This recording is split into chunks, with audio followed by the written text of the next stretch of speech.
Well, welcome back to another episode of In Good Company, where we believe that the best parts in business happen in good company. And I got a previous roommate on the pod today. This is one of my absolute dearest friends. If you're listening and you've got those friends that knew you before your success, knew you in that college time period where you thought you knew everything and you were still figuring out life, and for some reason they've stayed along for the journey, this is an incredible episode for you. This guy, I'm not gonna even waste time going into all the accolades and the things. Yes, it's impressive what he does, but who you are, bro, is what I am most impressed with. The stuff that you've had to walk through in your life personally, and you come out on the other side as a great husband, a great dad, a great leader. That's the stuff that I respect the absolute most out of you. Cannot be more excited about this episode today. Without further ado, Nick Cavuoto. What's up, G? What up? You, man. I Dude. appreciate that a ton. All the way from Nash Vegas, baby. All the way from Nash Vegas. Oh Yeah, my gosh. actually took one of those beer scooter things up here. Yeah, Rode all the way here. Yeah, was that? Yeah, just right on 90. You know? Just is that what Pedaling away. Yeah, that's great. Well, tell us a little bit, for those that don't know your story. Give us a little bit of a rundown in maybe a minute or two. What's kind of your Rochester connection tie-in? What do you do for work? Give us a little bit of your rundown. So I was born and raised in Rochester. I went to college in South Florida and then ended up moving back to Rochester. We were in ministry together, moved to Denver, Colorado. And, they say sometimes you travel west to find yourself. And I think that was part of the story, but I think it was just also like my wife's family's from Alaska. And so it was a good middle spot to spend more time with her family, and learned a lot, found amazing mentors out in Denver, and it was incredible. And then post-COVID, we were kind of like, where's the most amount of freedom? And that's in Nashville, Tennessee. So we moved our way to Nashville. We live in Franklin, and it's been absolutely amazing, dude. It's been really fun. So 4 kiddos. Ashley and I have been married for almost 12 years, which is pretty wild. Whoa. Yeah. Time flies, man. I was there the night of your engagement. Yeah. I actually had the engagement ring in my pocket. You did. I was like, don't lose this. I think I have a video of myself in the bathroom pulling it out of my pocket, like, oh, you do. I remember that. Yeah. I may have dropped it in the toilet.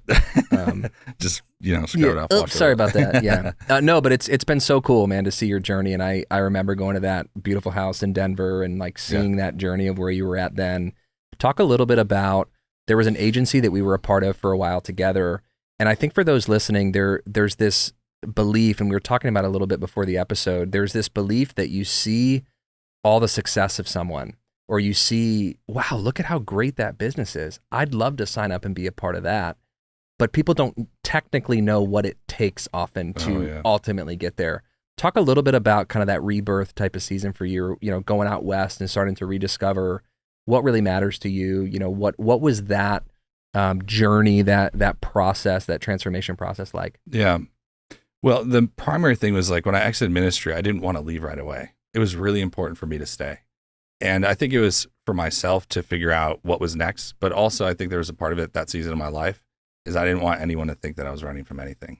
Like it was a decision that I made, and it was based off a decision of where I was choosing what was best for me and my family. And I never thought I wouldn't be in ministry.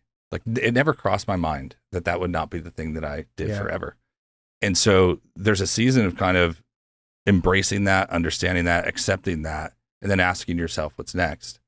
And I leaned on relationships and people that I knew to go like, hey, here's where I'm at. These transferable skills are somewhere, but they don't, like the lexicons, like the language is different in the business world than the ministry world. Yeah. So it's important for me to figure out like, where could I fit in? And I remember there were 2 things primary. One is I had a guy who told me in 2005 when I was graduating high school, he said, marketing is going to be really important. You should go to school for marketing. So I was like, okay, that's what I'll do. Because I had no direction. I just was like, okay, this guy Dennis, who I worked with at Circuit City, who was like a really successful sales Shout guy. out Circuit City. Yo, there were circular ads, looked like someone vomited all over them.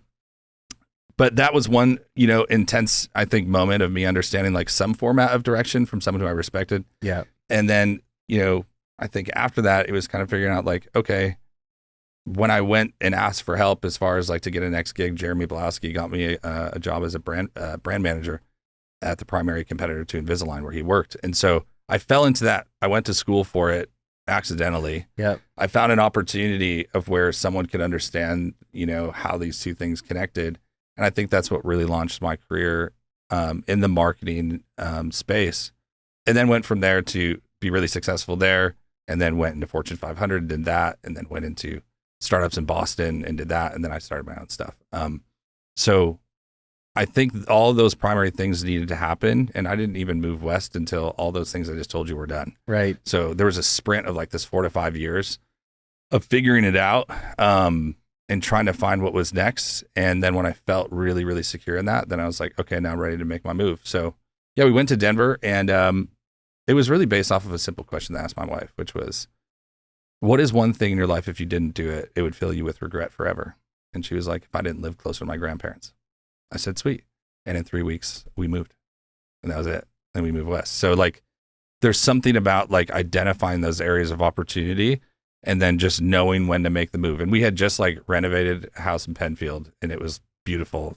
Like, it's so crazy to look at house prices too now, because it's already double the price. And I'm like, I should just kept it, bro. Yeah, it's ridiculous. I would have lived in it for you. Absolutely. Yeah, that would have been great.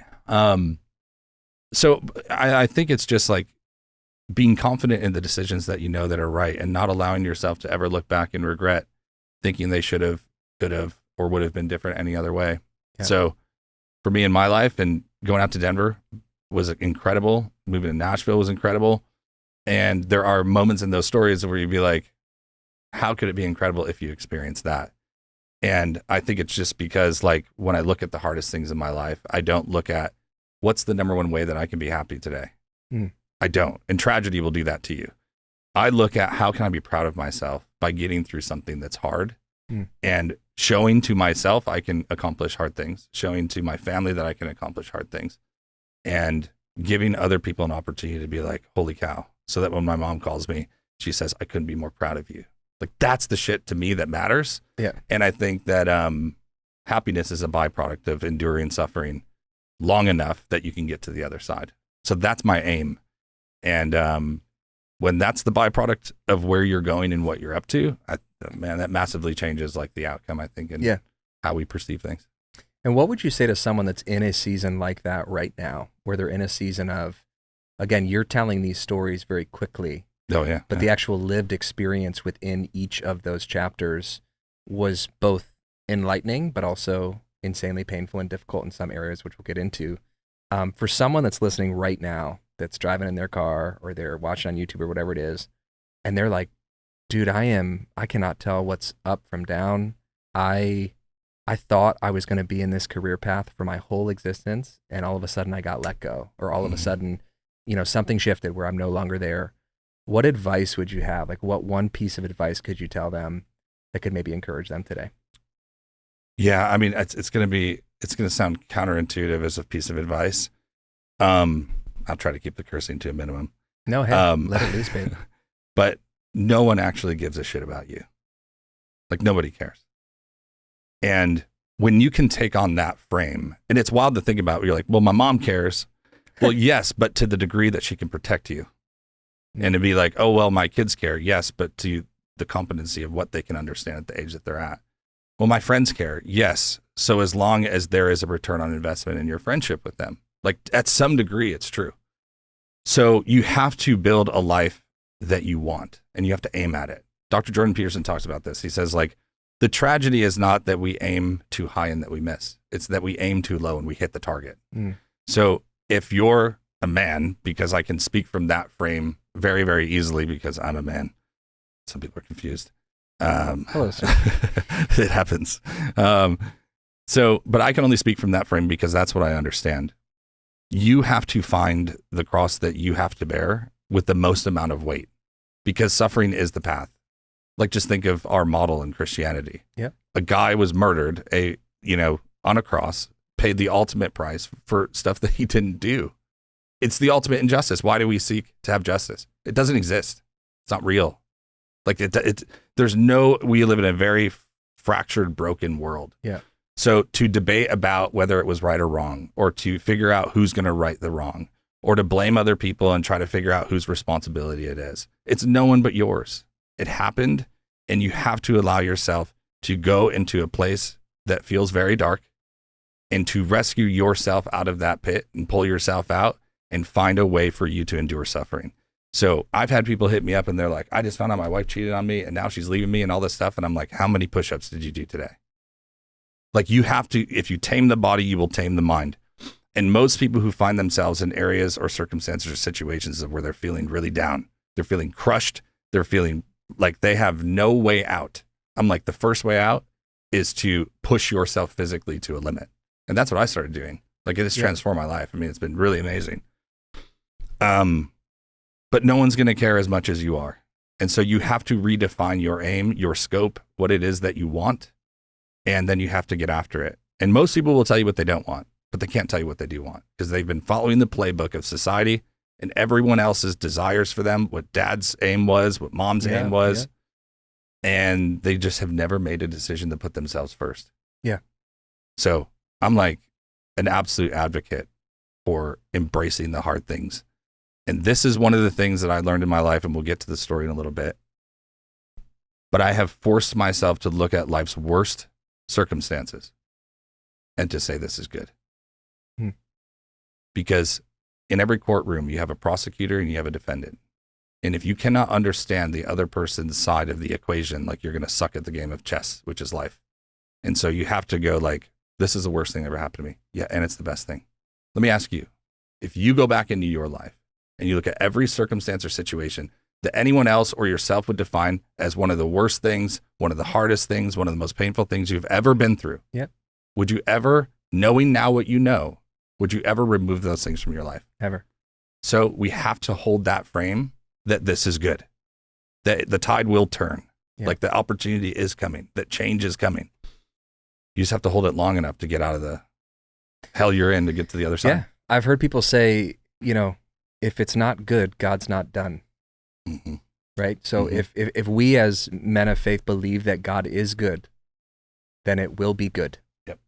And that's very difficult for someone listening. That's like, cool, easy for you guys to say, right? But when you're in it, if you can maintain that perspective, I think another story that I just remember is, and you helped me immensely. I went through a coaching program with you when I was working at a job after church as well, where I felt like there's got to be more. And I was finally, I think when I had my church job, my passion was high, but my compensation was low. Then I got a job where the compensation was good, but the passion was low, right? So this pendulum was constantly swinging. And I think there's people listening that maybe you've been in a similar dance, or maybe you've unfortunately been climbing that corporate ladder. You get to the top and you go, is this it? And, you know, one of the things that I just remember as you and I were going through some of the coaching dynamics that you were providing at the time is really nobody's going to fight for the thing that God has put in you to fight for. Your boss is not going to come to you and say, you know what, I really think that you should be starting a business of your own. And it's funny and we can laugh about it, but for whatever reason, we live in a society that waits for permission to do the very thing that God has called us to do. When did that light bulb switch for you where it was no longer about you, but you started to open up and say, I can actually help other people experience this level of enlightenment, this level of freedom? When did that shift? Because again, I do think a lot of society with personal brand building and building up your business and your family, it's a lot of, you know, internal focused. But you made a decision that this information, this enlightenment is not just for me. When did you make that decision? And really, what are your current offerings right now that speak to, again, helping business owners really experience that freedom? I was very much an accidental entrepreneur. I didn't even know what the word meant when I first heard it. I'm like, what the hell does that mean? And it's very much if I can do this, like anybody can. And while I've seen a lot of people try to hold back the secrets of their success, I think one of the ways you can contribute the most amount of value into someone's life is by actually revealing the areas of opportunity that will serve them at the highest form. Now, I have taken a beating for doing that because there's been a lot of different layers of challenge because I've been the one to tell people, go do these things. You know? But at the end of the day, I think that there is a perspective, if I can do this, anybody can. But there is a format of looking at people's lives and going like, I see potential in you. And my perspective on this has changed a little bit. But it was like, I see potential in you and you can do this. This is something that you can do. But what I didn't take into an account was if they wanted that. Like a lot of people want the thing at the end of the road, but they don't have the tenacity, the work ethic, like the humility to go through what's required to get there. Like they think it's easy. Like we're shown this overnight success type of picture, and not a lot of people talk about the challenges along the way. And they're so frequent that if entrepreneurs who are in early stages of business building, you would think that they're just playing the violin like My Poor Me story all the time, because the amount of absolute crushing pain that you're in on a daily basis. I just learned to go like, oh, this is this is what it's going to be. So I stopped fighting it and I accepted it. And I'm like, good, another problem. Yep. And God's given it to me because I can handle it, because I'm the right person for it. And it's going to build me. It's going to fortify me. It'll make me stronger. And now I just take it with a smile on my face. But there's no other way. Like, because otherwise, like, you're going to live beneath the line and you're going to feel like a victim. Why is this happening to me? That doesn't serve anybody. So here's the concept. A lot of times the potential that you see in other people, you believe that you're seeing potential in them, but it's not true. What you're seeing is what you would do in their situation. Interesting. And so when I started rewiring my mind around that concept, it got me to the earlier question of what do you want? And a lot of people can't tell you what they want. They're just too stuck in everyone else's frame or in the current reality of where they sit that they can't see outside the box. Those are the types of people that I go like, good, lock yourself in a room for an entire weekend and do not come out until you have an answer. Because it's, again, very easy to say what you don't want. Well, I don't want to be broke. Well, then you have to stop being a lazy piece of shit. You have to stop being arrogant. You have to stop being somebody who just believes that you're entitled and you don't deserve anything. Like, God is very giving, but he doesn't like lazy people. Yeah. Faith without works is dead. Like, you have to put in the effort and the work. You have to raise your aim. You have to accept every single failure, every single bullet, every punch in the face. You have to take it all. Yep. Let's lean into this for a second. Yeah. Because I think Gen Z is probably one of the most creative. Like my cousin up the street, 10 years old, he's got this little blitzball thing where he can throw like a curveball, whatever, gets his iPad out, records a video, goes into iMovie, does it, puts it on YouTube Shorts, gets 250K views. He's got 10K subscribers and he's just blowing up. He's 10 years old. Mm-hmm. He's having fun. Mm-hmm. He's in this hobby and he's grown in that. Gen Z is one of the most creative groups of people. There's something else there though. There's a bit of a, and we experienced this a little bit as well. There's like, you play baseball, you're really bad at baseball, but here's your participation trophy, right? That type of concept. How do we leverage the talents of people without drowning them in feedback, in control, in truly trying to guide that ship? Like, where is the tension? Even as a father, I know it's not quite Gen Z, but how can we cultivate creative, talented people? Not to keep staying in the scripture lane for a second, but like the Bible says that Jesus was sent to the wilderness. So like what we're talking about today is the entrepreneur. You're actually being sent into a wilderness. Oh yeah. I know it's pretty with the creative and the fun, but how do you send a Gen Z or a young creative person into the fire without completely burning and destroying them? As a leader or as a business owner that's working with interns, with young people, how do you lead them well, knowing all of those things? I'll give you, there's two parts. Number one, my son will go in the military. It's not an option because I know he's had it really good and he's going to see what it's like to have not just my leadership in his life when it comes to personal responsibility and accountability, but he's going to see it at a different level. And that's the number one thing that I wish my parents would have had me do. I wish that I was forced to go to the military. Now probably something like the Air Force or something. Yeah. Probably not front just lines play on Marines. the computers. Yeah. You know, it's kind of like where all the smart kids go who have to do the military training. But that's exactly what they need. Current Gen Z, it's a population that's 18 to 25-year-old males have been completely overlooked. They've been told that they're bad. They're told that where they come from basically is wrong and it's evil, a lot of them. They've been mischaracterized. They've been overlooked. So they don't feel like they have any value. And so the most of them who I've seen, and also working kind of in the creative space as well, there's just a lot of poor me and a lot of entitlement around for their individual contribution creatively. They've been celebrated for something consistently. And that's usually the lane that they follow, because they're very much like I will work on what pulls me. They don't have like push energy, they have pull energy. So they want to go towards things that are pulling them in, which is usually where their talent will come up, and then they're celebrated for it. But they have no concept of what life is like outside of living at home at this time frame of life, living at home, not having to buy their own toilet paper, and being really talented and creative and celebrated for that. Well, now we have this thing called personal accountability and like personal responsibility. And that's the number one thing that they need to learn is consequences, because they have been sheltered. Again, this is deductive reasoning from a lot of different I got it. Gen Zs that I've worked with, is they've been over coddled, they've been over celebrated, and they don't know how to take an L. They don't know what it's like to get punched in the face in the market. And I think at a millennial stage, you almost have a hybrid of where you're coddled and you're celebrated, but not overly, but you're also met with still, you like raised in the 90s a little bit, and it was a very different time. And you also weren't demonized as a young man. And so this is why someone like Andrew Tate has gotten so popular.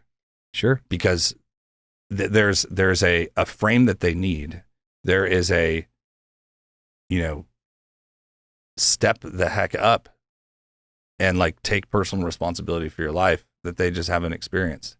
So some will rise to that occasion and others will not. And I've seen both things happen. I have a kid who works with me. He's from the UK originally, but he lives in Bahrain. So this is like right outside of Dubai. Wow. It's a small island. And he comes here like on rotation, 3 months here, 3 months off, and then he goes back. But, his dad, corporate career, his mom works at the embassy. All of his grandparents are in the military. This kid is raised different. Wow. And I talked to his parents and I said, y'all have raised like a really amazing kid. And his personal responsibility, his dedication to his work, his amount of follow through. And she's like, it's amazing what happens when you beat it into them for 20 years. Whoa. But that's the difference of like, we assume that like kids aren't as resilient as they are, like that they can't handle, because they're so emotional, that they can't handle like an intensity of load. Like when it comes to, for example, like my son taking out the trash. One day he just broke down crying. He's like, Daddy, I just don't want to do this. And I'm like, this is life. I am giving you a small, very small point of view of how your entire life will be. Yeah, guess what? I don't want to wake up and go to work every day. I don't want to have to go do A, B, C. I don't want to clean up after you every day. But guess what? You and I are the only dudes in this house, and we will do the things that no one else wants to do for the rest of your life. Do you understand? This is the game. Yeah. We want your mom and your sisters to be happy. They're allowed to be happy. You and I, we need to embrace the things that are hard, the suffering. That is our path. There is no other way. So if you could just figure that out now, everything's going to be hard forever. Just accept it. It's reality. It is what it is. Yep. Like look at a dad on Christmas. Why is he smiling? Because he got socks? Like, no, he's smiling because everyone else is well taken care of. Yep. They're protected. They got what they needed. His wife was able to buy the kids what they wanted and needed. Like we embrace all the hard shit so that moment can happen. And we can go like, I'm glad they're happy, but that's not my aim. I'm not aiming to be happy. I tried that. It doesn't work. Yeah. I'd love to dig into that in a second. I saw an Instagram post. There was a video compilation thing. This dad said like the moments I miss. He was an older gentleman. He's like the moments I miss was when they were all in the car. Yeah. And I was driving. And we, had a 4-hour trip or whatever, and I just knew they were safe, and I was driving the car. Yep. And it spoke to me, man, because it is the ultimate goal is to be that provider, to be able to, and I'm not just talking about financial or whatever, but just to provide a place where joy can be, where peace can be. Yep. And I think to your point, I don't actually think men desire happiness or should be desiring happiness as much as they should be desiring peace.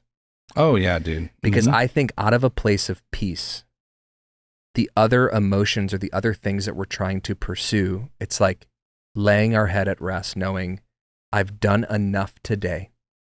It's not this constant pursuit of grasping for things that you can't grab. It's saying it with confidence. I have done enough today. my family is provided for. God, thank you for this home. God, thank you for a life that loves me, I think, and kids that love me, I think. But that, that type of posturing, it changes the way that we communicate. Talk a little bit about, I know this is a much deeper topic and concept. You did an incredible TEDx talk on something that took place that has obviously radically shifted your family, your life, when it comes to not just what you do for work, but how you show up for your kids, for yourself. Talk a little bit about what took place here. I think it was 2 or 3 years ago at this point. Yeah, 2023. So we had moved to Nashville in the summer of 22. So, and one of the reasons why we moved to Nashville is because of my kid's school, Covenant School in Nashville. We met with the headmaster. It was in May of 22. So like literally we were like in the last week of school, and met the headmaster, Dr. Catherine Kuntz, and was just learning about the school and what they're all about. And she said, we may fail at some things. Like every business, every school, every system like has its weak points. But one thing that we never, and we refuse to fail at, is really embracing the uniqueness of every kid. And I was just like, where do I sign? I'm done. I'll move my whole family here for that. And there is a lot of reasons why, like that's important in our family unit, but that for me was exactly what we were looking for. And so we made the move, we got here, and then basically, 6 months or so later, on March 27th, the kids were at school. I dropped them off that morning, and I tell them the same thing every day. I just say, go be leaders today. Help a friend who's having a hard day. Help somebody who feels like if you're noticing or feeling like they need something, like ask them what they need, but go be leaders today. I tell them every single time, and I drop them off to school every day. I still say the same thing. And my office is directly across the street from the school. So I thank God that I was present that day. But, someone came into the school with ill intentions and shot through the windows on the doors and killed a guy right there. Mike, who was one of the kind of janitors at the school, and then made her way upstairs and fired 150 rounds, killed 6 people. 3 of them were kids who were like in 3rd grade. And it's like you get this call, like you never imagine you're going to get that call, and you never think that it's going to be at your kid's school. So this is like very, very important for people who are listening who have kids in school. My kids went through a school shooting at 5 and 7. And as a parent going through that, I cannot explain like how much that will change and shift your life, even if they survive. Like it's really intense.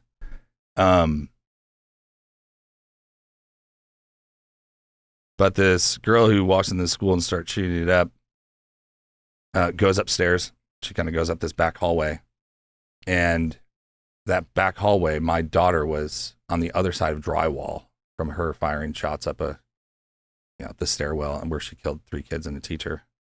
And then she went over into the 3rd grade room, pulled all the kids back. They lined up. There was a fire. They thought it was a fire drill because the fire alarm went off from the smoke. So the kids line up in the hallway, and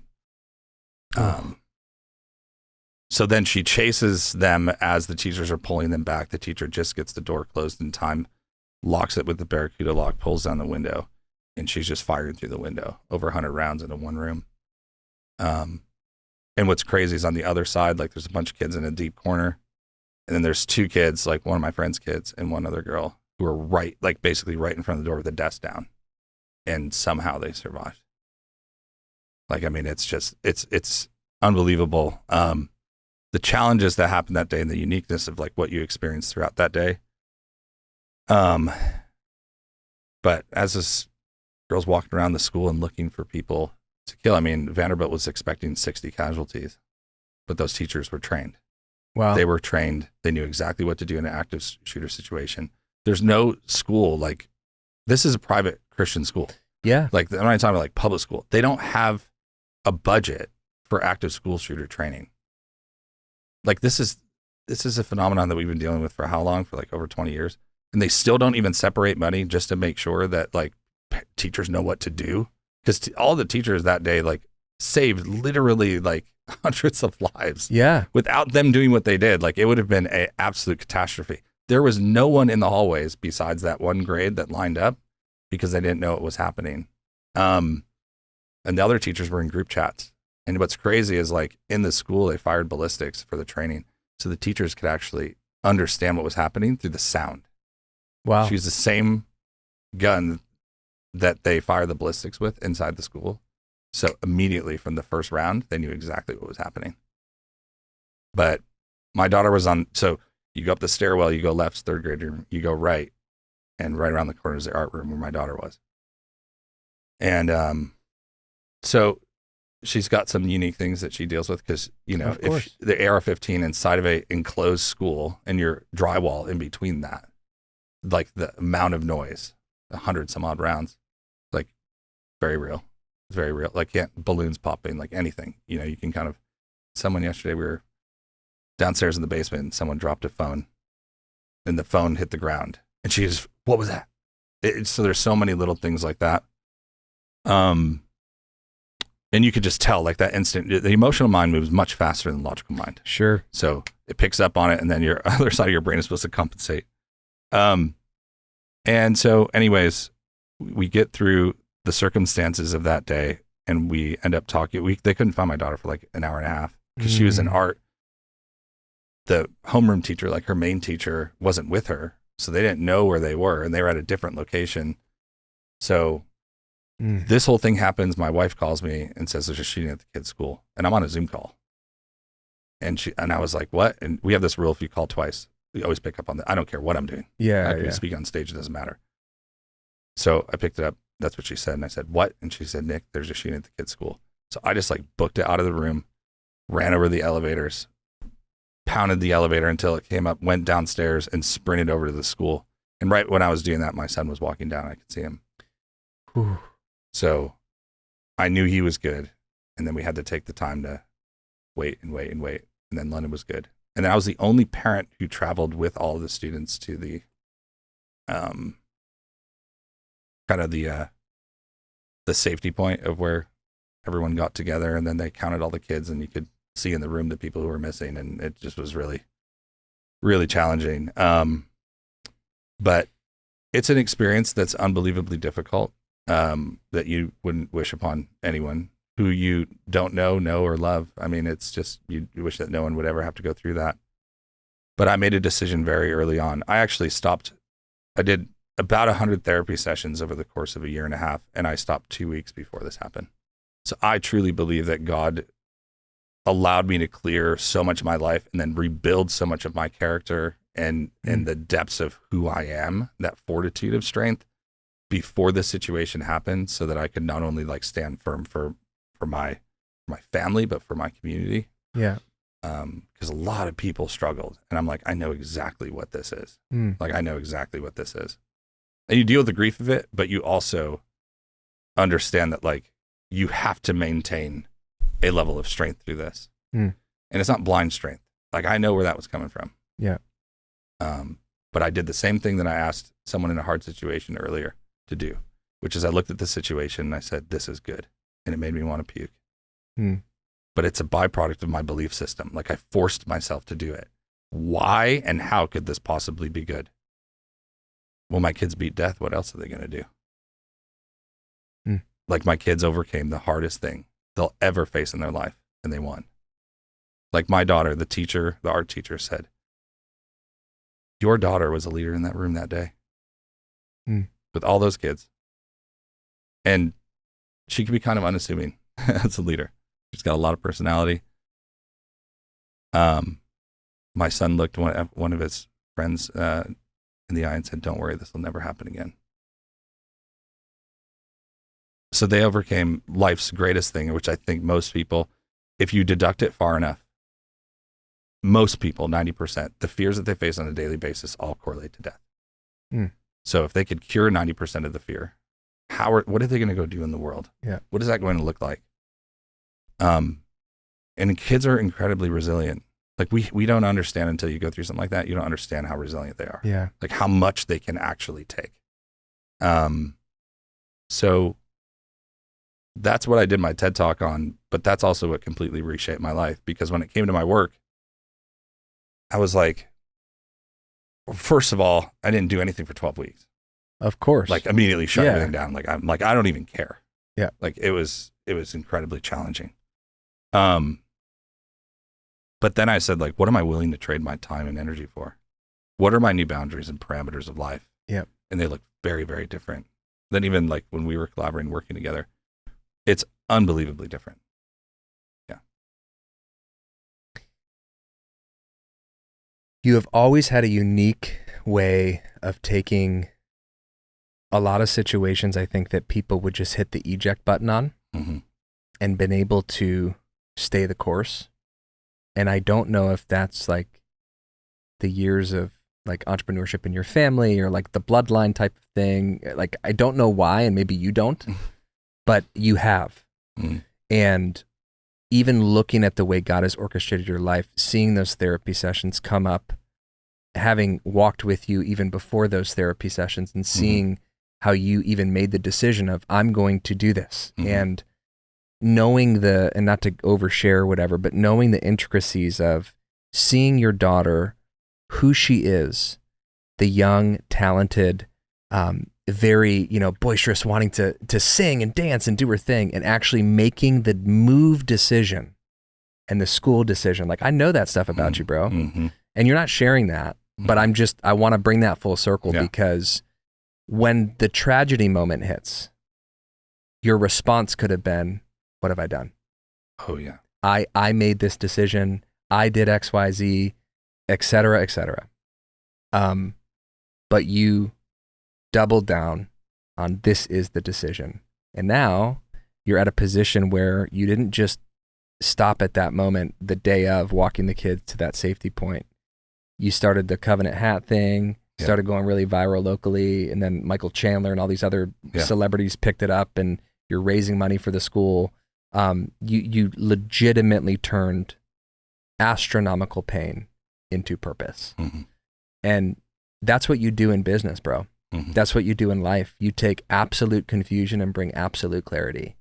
You take moments of turmoil and the pain and the agony, and you say, hey, in 90 days, man, I can bring clarity to you. I'm saying this as a testimonial because you did this for me. Yeah, I remember those early conversations. Yeah, I'm like, dude. Bro, you can do this. Trust me. Yeah, and again, I just think, one of maybe my closing thoughts before we do the rapid fire questions would just be, if someone is like, think about where I was, like think about, I was coming out of, like I said, working a really enjoyable job but getting underpaid, and then I was in a job where my passion was just lacking.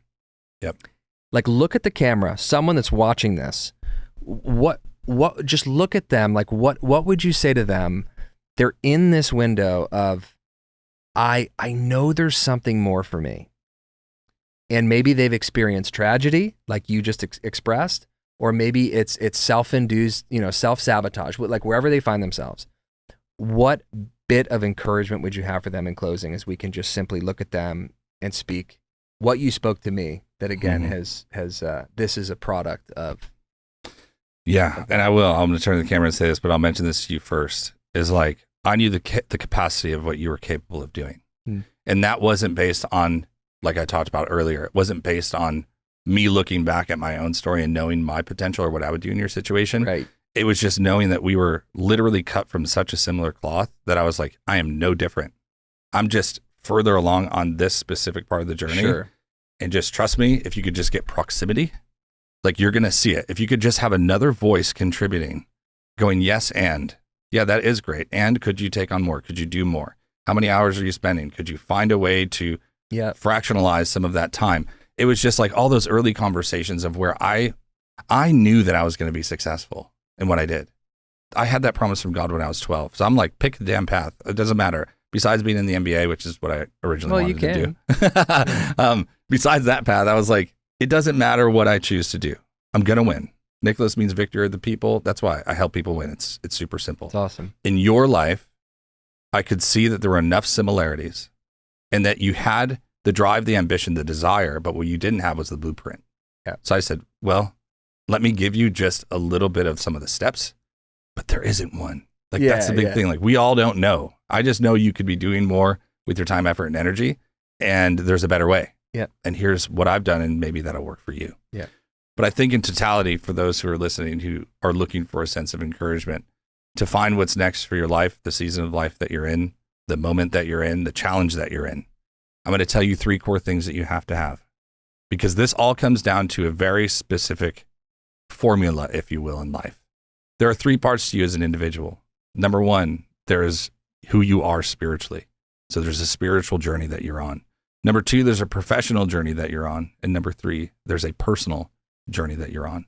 And I want you to look at each stage of your life right now to say, on a scale of 1 to 10, 10 being it's the best it's ever been, and 0 being, honestly, I have not taken the time, effort, or energy to do anything in this area of my life or to push it forward or whatever. Like, just rate it on a scale between 1 and 10. And I want you to look at those 3 areas of your life. And after you've identified those, then I want you to pick the one that has the lowest number. Because I'm going to tell you the equation of what's on the opposite side of when you can identify these points. If spiritually you are broken and you are lost, I promise you, you're fractured when it comes to meaning in your life. You're not finding the thing that truly fulfills you, that pulls you forward, that will give you so much confidence and grace and certainty in the direction that you want to move. And I will tell you this because I know it's emphatically true. When you can define where it is that you want to go, how you get there is just a standard byproduct. Yeah. Like, you will figure it out. Yep. You will, 100%. But spiritually, you have to have meaning. That is the thing that you're searching for. So if you're spiritually fractured, you want to pursue meaning at a level that you never have before. And find what that is, whether that's God or you want to find a different route. I don't really give a crap what you do. But this is the area in life that's missing. You're missing meaning. So you need to attach meaning to your life in a more credible and certainly a more powerful way. That's number 1. Number 2, if you're struggling personally, it always comes down to a confidence issue. So you need to find a way to look back in your life and find evidence of when you've overcome hard things. This will not be the last thing that's hard in your life. And it also certainly, I can guarantee, is not the first. But you have to look back in your life and find evidence of when you made it through hard things, of when suffering did not endure, but you found a way to get to the other side of success. And so if you're struggling personally, if that area had the lowest, I'm telling you, it has to do with your personal confidence. And the only way for you to find a way to do more, to move the scale in confidence, is to not only do hard things that you don't feel like doing, but it's to accomplish them, pursue them, actually go seek them out. What is the number 1 thing that you don't want to do right now? Good, go do it. And watch how your confidence starts to grow. Now, the last thing we'll talk about is professionally, which characterizes itself as competence. Look in your life at the skills that you have and find the highest skill. If you want to make more money in your life, if you want to have more meaning in your life, if you want to, because I think that some of those things can be attached, you have to define the skill sets that you have and pursue the ones that you're already good at. Punt all the ones that you're not good at. You might be like, well, I'm not a great communicator. And in a world of social media, that's hard. Great. Punt it. Then don't do that. Don't focus on the things that you don't have the way that society and everybody else has told you to, because it's a lie. Focus on your strengths. Go to Strength Finders 2.0. You can go take a test for like $50 or $100 and go figure out what your highest strengths are. Double down on those things. Find a way to, if you've been in the same job for the last 7 years and you want to find a better one, then go apply to 70 jobs. Like that's the deal. Those are the things that most people are not willing to do. And don't ask people for advice who are not sitting in a position that you want to be in, because I promise you what they're going to tell you is not going to serve your intended purpose. So identify those 3 areas of your life are the only scales that you can move. And I will tell you that the personal one has to do, yes, with confidence. And you can get that through inspecting your life and doing hard things and getting your body in order. That's a huge thing. When it comes to your spiritual side, it's the search for meaning.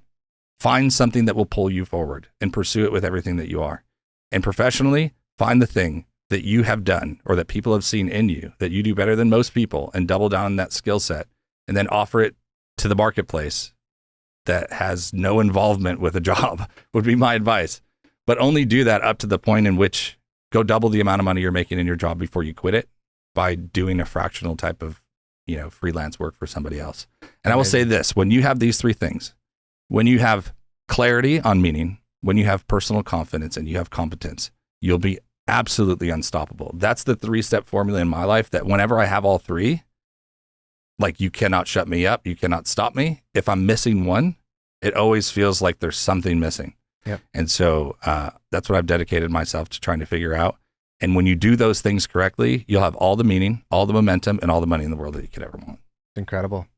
Please write that down, clip it, go back to it, watch it again. I mean, seriously, that's unbelievable. All right, now it's time for our rapid fire hot seat questions. You got to feel nervous. You got to be sweaty about this process. Very this sweaty. is like over the top. So I'd like to incorporate some business stuff, but also we have years of friendship. So there's going to be some just memories that we can recount, hopefully get some laughter on. Yeah. From a business perspective or even just kind of personal life, what is your favorite way to reset? My favorite way to reset is probably to go to the gym. Nice. It's been the new way. Yeah. Love it, man. Oh, that shifts everything. Yeah. Let's go. What's something that your kids do that just absolutely cracks you up? They ask the same question about 50 times in a row.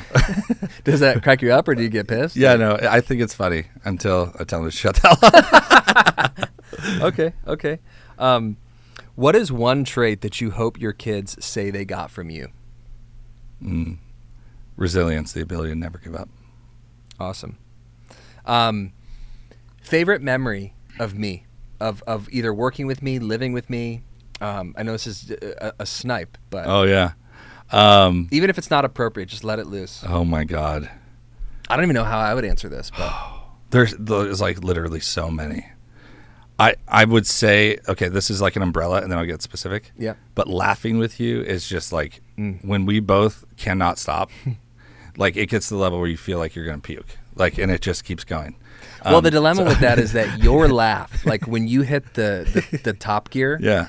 your laugh makes me laugh. Then your gear gets higher, and then Yeah. So those are the best. And I mean, we literally we lived together for years, and we just would like literally just laugh nonstop. Like everything was hilarious, and that is its own medicine to the soul in so many ways. But I think like when we were shooting videos together at church, I don't know why like these things always come up in mind for me, is the amount of playful banter, but also just the unique creation of that, and just us being who we were. I think that you've had a way, and you probably do this with a lot of people, of allowing them to be human, you know, and to kind of like shed the things that they feel like they need to be or are supposed to be. I've always appreciated that about you. Yeah, dude. Yeah. Love it, man. Likewise, buddy. That's, wow. Yeah, I'm just thinking about some of those high-octane laughing fits. Oh, yeah. Wow. What is a like can't miss book or podcast that you feel like has really helped kind of shape some of the business stuff that you do, or even parenting or any of the stuff that you're involved in? A really good book is Overcoming Crisis by Dr. Miles Monroe. There's a book on my desk the day that happened. I happened to buy it. Right. You look at all these things. Wow. Yeah. Huge if you're going through a lot. Yeah. Or you help people who do. Like either way. Yeah. You can only give one piece of advice to your 25-year-old self. What is it? Trying to figure out a way to formulate this, so I'll just say it as I can see it. Your desire to be rare and unique will always be in conflict with the natural proclivity of being mediocre. I think the standards that life and the people around you set will always produce a mediocre life. So if you really want to be exceptional, the only person who can determine those standards are you. Yeah. That's it. That would have been dope to hear. If I even understood what the hell that meant at 25. Yeah. But you're like that is sick, that bro. is Let me the get thing. a drink. Yeah. I'm just kidding. Dude. No, it's like, yeah, that's huge. You know, identifying a common enemy for people, I think is hard. Right. So they're like, a lot of times they're going through life and just pursuing the thing, looking up as far as what they want, but they're not thinking about what are the things that are consistent or predictable that will keep getting in my way. Yeah. For me, it's always the high pursuit of achievement with the excuse of a lack of understanding what to do, which makes me mediocre. Yeah. So I've just had to beat that out of my brain and just go, I will do what has to be done, period. Yep. And I pursue that. And I think that that's what most people are unwilling to do. Most people, you know, are either stupid, they're arrogant, or they're lazy. Yeah. And most people are not stupid. Yeah. So that kind of leaves two options. And most people, yes, there's a certain amount of arrogance that they have, but like life will beat that out of them. So what are they? Most people are lazy. Yeah. And they want the outcome without doing the work. or they'll just if they do take a beating they have in life, this is the hardest thing. They just give up too early. Right. Like, this is a lifelong game for me. So when I look at the scoreboard and I look at where I'm at, and most people would stop here and be like, this is great. I don't ever want to go beyond this. I would love to get ramped up to conclude this. Welcome back to Between Two Ferns. That would be incredible. Got Joe Biden here. Thank you so much for tuning in to another episode of In Good Company, where we really do believe that the best parts in business happen in good company. And Nick has been a champion of mine. And, some of the things that I've been able to accomplish and achieve is because of a friend in my corner being able to speak to me, not to where I was, but to where I could be. And my encouragement, my hope would be that this episode did the same for you. And if you want to connect with Nick, all of his stuff is going to be in the show notes, from his social media to email, website, all that fun stuff. But he's an incredible coach, consultant, fractional CMO, certainly can help you elevate wherever you find yourself as a CEO. And thanks so much for tuning in. We'll see you next time. Thanks for listening to In Good Company. Be sure to subscribe wherever you heard this podcast so you never miss a future episode. For more information or to connect with Mike, visit him online at thomasmediagroup.co or on Instagram at Michael L. Thomas. Thanks again for listening, and remember, the best of business happens in good company. We'll see you next time.